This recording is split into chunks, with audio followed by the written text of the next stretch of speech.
కృష్ణా జలాల విషయంలో తెలుగు రాష్ట్రాల మధ్య కయ్యం కొనసాగుతోంది. నీటి వాటాలు, కొత్త ప్రాజెక్టుల నిర్మాణం, కేటాయింపుల విషయంలో ఇరు రాష్ట్రాల మధ్య సయోధ్య కుదరడం లేదు. ఇప్పటికే కేటాయించిన దానికంటే ఎక్కువ నీటిని ఏపీ తరలించుకుపోతుందని ఆరోపిస్తున్నారు సీఎం రేవంత్ రెడ్డి. అంతేకాదు, ఇదే అంశాన్ని కేంద్రం దృష్టికి తీసుకువచ్చారు కూడా. కృష్ణానది పరివాహకం 70% తెలంగాణలో ఉంటే 30% మాత్రమే ఏపీలో ఉందని, అందుకే 70% వాటా తెలంగాణకు కేటాయించాలని కేంద్ర జలశక్తి శాఖ మంత్రి సిఆర్ పాటిల్కు లేఖ రాశారు. అంతేకాదు, గోదావరి నదికి సంబంధించి కూడా తెలంగాణ వాటాలు తేల్చిన తర్వాతే పోలవరం, బనకచెర్ల ప్రాజెక్టుపై నిర్ణయం తీసుకోవాలని కోరారు. కృష్ణా జలాల్లో ఏపీకి 66%, తెలంగాణకు 34% నీటి కేటాయింపులు చేసింది కేఆర్ఎంబీ. ఈ కేటాయింపుకు మించి నీటిని తరలిస్తున్నారనేది ఏపీపై ఉన్న ఆరోపణ. అయితే నీటిని ఎక్కువగా వాడుకోలేదని చెబుతోంది ఏపీ. ప్రస్తుత పరిస్థితులు చూస్తుంటే ఇరు రాష్ట్రాల మధ్య జలజగడాలు పెరిగే అవకాశం కనిపిస్తోంది.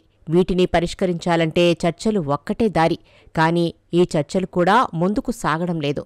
ముందున్నది వేసవికాలం. దీనికి తోడు వ్యవసాయ సాగు కీలక దశలో ఉంది. మరోవైపు తాగునీటి అవసరాలు పెరిగే అవకాశం ఉంది.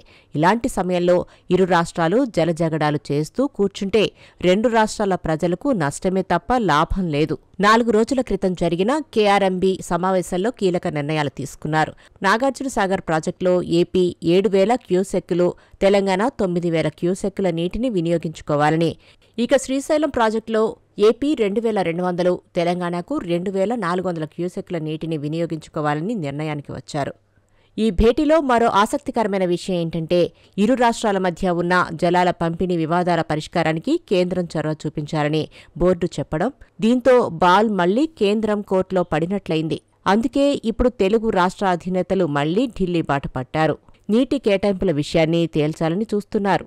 కేంద్రం తీరు కూడా వివాదాస్పదంగానే ఉందని చెప్పాలి. ఏళ్లనాటి ఈ సమస్యను ఎటూ తేల్చకుండా నాంచుతుందని ఆరోపణలు. అసలు కేంద్రానికి లెక్కలు తేల్చడంలో చిక్కులేంటి? అసలు కేంద్రం ఈ సమస్యను పరిష్కరిస్తుందా లేక ఎగదోస్తోందా అనేది అర్థం కాని విషయం. అసలు ఈ వాటర్ ఫైట్కు ఫుల్ స్టాప్ పడేదెప్పుడు? అది ఎలా పడనుంది అనేది ఇప్పుడు ఇంట్రెస్టింగ్గా మారింది.